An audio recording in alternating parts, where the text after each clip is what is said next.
Hello friend, स्वागत आहे तुमचे MPSC एस्पिरंट या यूट्यूब चॅनलवर. मित्रांनो, राज्यसेवा पूर्व परीक्षा 2014 पासून तर 2023 पर्यंतच्या सर्व प्रश्नपत्रिका बघणार आहोत. तर आपण PYQ सिरीज चालू केलेली आहे. तर मित्रांनो, 2014, 15 आणि 16 हे लेक्चर झालेले आहे. तुम्ही जर ते व्हिडिओ बघितलेले नसेल तर ते व्हिडिओ बघून घ्या. आज आपण 2017ची बघणार आहोत. तर कालच्या लेक्चरमध्ये आपण 2017ची हिस्ट्रीचे क्वेश्चन बघितलेले आहे. तर मित्रांनो, त्यापुढील प्रश्न आज आपण बघणार आहोत. आयोगाने कशा प्रकारचे प्रश्न विचारलेले आहे आणि आयोगाने कोणत्या टॉपिकवर भर दिलेला आहे, तर तुमचे या PYQ सिरीजमधून नक्कीच ते पॉईंट कव्हर होतील. तर मित्रांनो, व्हिडिओ शेवटपर्यंत बघा आणि जर व्हिडिओ आवडत असेल तर व्हिडिओला लाईक, कमेंट आणि शेअर जरूर करा. मित्रांनो, कालच्या लेक्चरमध्ये आपण हिस्ट्रीचे क्वेश्चन बघितलेले आहे. तर आज आपण जिओग्राफीचे क्वेश्चन बघणार आहोत. तर मित्रांनो, पहिला प्रश्न काय आहे? पृथ्वीच्या अंतरंगासंबंधी खालीलपैकी कोणते विधान बरोबर आहे? तर पर्याय दिले आहे. खोलीनुसार तापमान कमी होते. दुसरं, खोलीनुसार दाब कमी होतो. तिसरं, खोलीनुसार तापमानात वाढ होते. आणि चौथं, बदलत्या खोलीनुसार दाब समान असतो. तर मित्रांनो, याचं उत्तर काय आहे? तर जसजसं आपण पृथ्वीच्या अंतरंगामध्ये जाऊ तर तसतसे खोलीनुसार तापमानात वाढ होत असते. तर याचं उत्तर आहे ऑप्शन 3. नेक्स्ट क्वेश्चन, सांद्रीभवनादरम्यान उत्सर्जित होण्याच्या उष्णतेस टिंबटिंब म्हणतात. तर ऑप्शन आहे आर्द्रता, अनुभूत उष्णता, तिसरं बाष्पीभवन आणि चौथं संप्लवन. तर मित्रांनो, याचं योग्य उत्तर काय आहे? तर दुसरं, अनुभूत उष्णता. तर सांद्रीभवनादरम्यान उत्सर्जित होण्याच्या उष्णतेस काय म्हटले जाते? तर अनुभूत उष्णता असे म्हटले जाते. नेक्स्ट क्वेश्चन, जोड्या जुळा. तर ऋतू दिले आहे आणि तारीख दिली आहे. तर वसंत संपात, ब उन्हाळा अयन दिन, क हिवाळा अयन दिन आणि ड शरद संपात. आणि इकडे तारीख दिली आहे.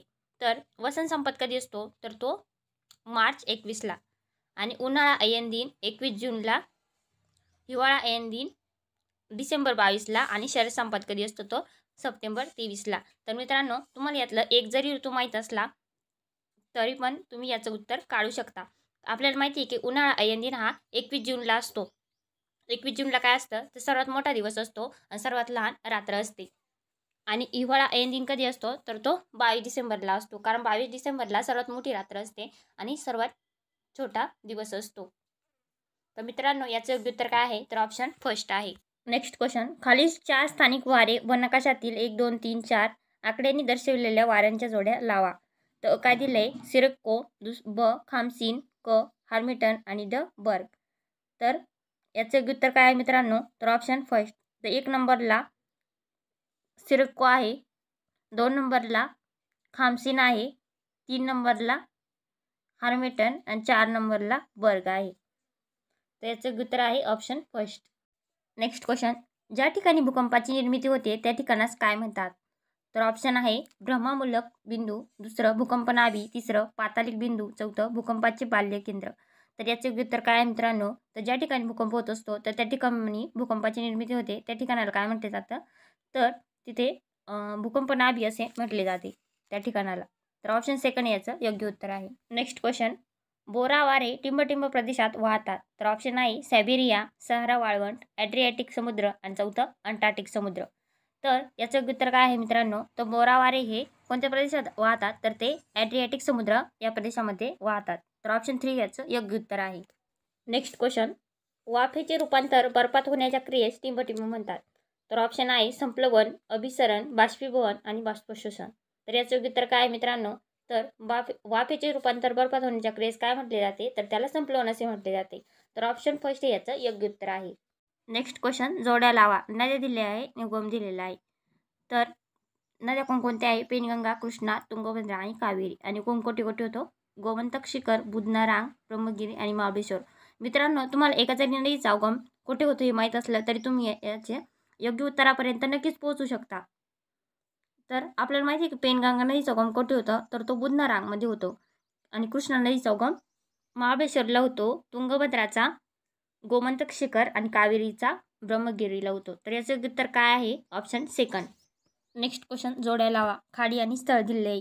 तर 10 डिग्री चॅनल कुठे आहे? तर तो आहे अंदमान निकोबारपासून विलग करते. आणि 8 डिग्री मिनिकॉय मालदीवपासून विलग करते. 9 डिग्री ही लहान अंदमान मोठ्या अंदमानपासून विलग करते. आणि डुक्कन बोळ ही मिनिकॉय लक्षद्वीपपासून विलग करते. तर याचे उत्तर काय आहे मित्रांनो? तर ऑप्शन 3 याचं योग्य उत्तर आहे. नेक्स्ट क्वेश्चन, जोड्या लावा. बेटे आणि वैशिष्ट्ये दिली आहे. तर सालसेट, श्रीहरिकोटा, वेलिंग्टन आणि व्हीलर बेट दिले आहे आणि वैशिष्ट्ये दिली आहे त्यांची. तर सालसेट बेटाचं वैशिष्ट्य काय आहे तर 7 बेटांचा समूह आहे. श्रीहरिकोटा तर रॉकेट उतरण्याचे ठिकाण. तर मित्रांनो यापैकी एक जरी माहिती असलं तरी याचं उत्तर काढू शकतो. तर आपल्याला श्रीहरिकोटात ही माहिती आहे की ते रॉकेट उतरण्याचे ठिकाण आहे. तर यावरून पण आपण याच्या उत्तरापर्यंत पोहोचू शकतो. तर सालहेट बेटाचं काय 7 बेटांचा समूह, श्रीहरिकोटा रॉकेट उतरण्याचे ठिकाण, वेलिंग्टन नौदल स्थानक आणि व्हीलर काय मिसाईल उतरण्याचे ठिकाण. तर याचे उत्तर आहे ऑप्शन 4. नेक्स्ट क्वेश्चन, खालीलपैकी कोणते वैशिष्ट्य CBD म्हणजे मध्यवर्ती व्यापार जिल्हा ला लागू पडत नाही. तर काय आहे मोठ्या प्रमाणात कार्यालय व दुकाने, ब सुलभ वाहतूक, क आडव्यापेक्षा उभी वाढ आणि ड निवासस्थाने असलेला विभाग. तर याचे योग्य उत्तर काय आहे तर ऑप्शन 3 फक्त ड. तर आपल्याला काय विचारलेलं आहे तर CBDचं वैशिष्ट्य कोणते नाही म्हणजे लागू पडत नाही असं विचारलेलं आहे. तर निवासस्थानी असलेला विभाग हे लागू पडत नाही. तर याचं योग्य उत्तर ऑप्शन 3 फक्त ड. नेक्स्ट क्वेश्चन, वाढत्या शांततेनुसार समुद्राचा बरोबर क्रम ओळखा. तर याचं योग्य उत्तर काय आहे तर ऑप्शन सेकंड. तर 1 नंबरला कोणतं येईल तर बाल्टिक समुद्र, 2 नंबरला अंदमान समुद्र, 3 नंबरला कॅरिबियन समुद्र आणि 4 नंबरला मृत समुद्र. तर मृत समुद्रामध्ये जास्त क्षारचे प्रमाण आहे. त्यानंतर कॅरिबियन समुद्र आणि अंदमान समुद्र आणि बाल्टिक समुद्र. नेक्स्ट क्वेश्चन, खालील विधानांचा विचार करा. काय आहे ला निनो म्हणजे लहान मुलगी, ब ला निनोच्या काळामध्ये महासागराचे थंड पाणी पृष्ठभागावर येते, क ला निनो मान्सून वारे प्रबळ करतो आणि ड एल निनोच्या काळामध्ये व्यापारी वारे कमकुवत होतात आणि उष्ण पाणी महासागरामध्ये पूर्वेकडे वाहते. तर यापैकी आपल्याला बरोबर विधान बरोबर कोणतं आहे ते ओळखायचं आहे. तर पर्याय उत्तरे आहे फक्त अ आणि ब, दुसरं अ ब क, तिसरं फक्त ब आणि क आणि चौथं वरीलपैकी सर्व. तर मित्रांनो आपण या विधानांचा विचार जर केला तर लहान निनो म्हणजे लहान मुलगी, तर हे अवि विधान बरोबर आहे. त्यानंतर ब, तर यापैकी आपलं तिसरं ऑप्शन कट होईल. ला निनोच्या काळामध्ये महासागराचे थंड पाणी पृष्ठभागावर येते, तर हे पण विधान बरोबर आहे. क काय आहे ला निनो मान्सून वारे प्रबळ करतो, तर हे पण विधान बरोबर आहे. तर मित्रांनो फर्स्ट पण ऑप्शन आपलं निग्लेक्ट होईन या ठिकाणी. त्यासाठी आपल्याला क आणि ड विधान पण बघावं लागेल. तर ला निनो मान्सून वारे प्रबळ करतो, तर क पण विधान बरोबर आहे. आणि ड काय आहे यल निनोच्या काळामध्ये व्यापारी वारे कमकुवत होतात आणि उष्ण पाणी महासागरामध्ये पूर्वेकडे वाहते, तर हे पण विधान बरोबर आहे. तर मित्रांनो याचं योग्य उत्तर आहे ऑप्शन 4 अ ब क आणि ड. नेक्स्ट क्वेश्चन, खालील आकृतीत गडद केलेला प्रदेश त्रिवार्थांच्या मते एका नैसर्गिक प्रदेशाचा विस्तार दर्शविला आहे, तर तो प्रदेश ओळखा.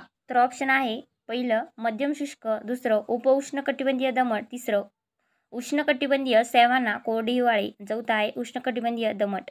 तर मित्रांनो यापैकी आपल्याला तिसरं ऑप्शन हे बरोबर आहे, कारण त्यामध्ये आपल्याला उत्तर जरी माहिती नसलं तर त्यामध्ये आपण उत्तर काढू शकतो, कारण ते डिटेलमध्ये दिलेलं आहे. उष्णकटिबंधीय सॅव्हाना आणि कोरडी हिवाळी असं दिलेलं आहे आपल्याला.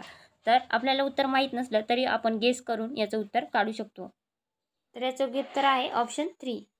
नेक्स्ट क्वेश्चन, जोड्या लावा. ढगफुटीचे ठिकाण आणि ढगफुटीची तारीख. तर अ केदारनाथ, ब लेह लडाख, क मुंबई आणि ड चिरगाव. तर केदारनाथला कधी ढगफुटी झाली होती तर ती तारीख काय आहे तर ती 16 जून 2013 आहे. अची जोडी तिसऱ्याला लागेल. लेह लडाखला कधी झाली ती ढगफुटी तर 6 ऑगस्ट 2010ला, मुंबईला 26 जुलै 2004ला आणि चिरगावला 15 ऑगस्ट 1997ला. तर याचे योग्य उत्तर आहे ऑप्शन फर्स्ट. नेक्स्ट क्वेश्चन, प्लास्टिकचा पुनर्वापर, उत्पादन व वापर कायदा 1991 प्रमाणे कॅरीबॅगसाठी वापरण्यात येणाऱ्या प्लास्टिकची जाडी किती मायक्रॉन असावी. तर ऑप्शन आहे 10 मायक्रॉनपेक्षा कमी, 15 मायक्रॉनपेक्षा कमी, 20 मायक्रॉनपेक्षा कमी आणि चौथं वरीलपैकी एकही नाही. तर मित्रांनो याचं उत्तर काय आहे तर ऑप्शन 4 वरीलपैकी एकही नाही. नेक्स्ट क्वेश्चन, भारतातील खालीलपैकी कोणते राज्य पहिले कार्बनमुक्त राज्य होण्याच्या मार्गावर आहे. तर ऑप्शन आहे केरळ, हिमाचल प्रदेश, उत्तराखंड आणि अरुणाचल प्रदेश. तर याचं योग्य उत्तर काय आहे मित्रांनो तर हिमाचल प्रदेश ऑप्शन सेकंड हे याचं योग्य उत्तर आहे. तर पहिले राज्य कार्बनमुक्त कोणते आहे तर ते हिमाचल प्रदेश. नेक्स्ट क्वेश्चन, खालीलपैकी कोणत्या पर्वतरांगा जगातील एक प्रमुख जैवविविधतेचे संवेदनशील क्षेत्र आहे. तर ऑप्शन आहे पश्चिम घाट, पूर्व घाट, हिमालय आणि चौथं अरावली. तर याचे योग्य उत्तर काय आहे तर ऑप्शन फर्स्ट पश्चिम घाट. तर पश्चिम घाट हा जगातील एक प्रमुख जैवविविधतेचे संवेदनशील क्षेत्र आहे. नेक्स्ट क्वेश्चन, ओझोन छिद्र सर्वप्रथम खालीलपैकी कोणत्या वर्षी आढळले. तर ऑप्शन आहे 1958, 1972, 1985 आणि 1995. तर याचं उत्तर आहे 1985. तर 1985 मध्ये ओझोन छिद्र सर्वप्रथम आढळले.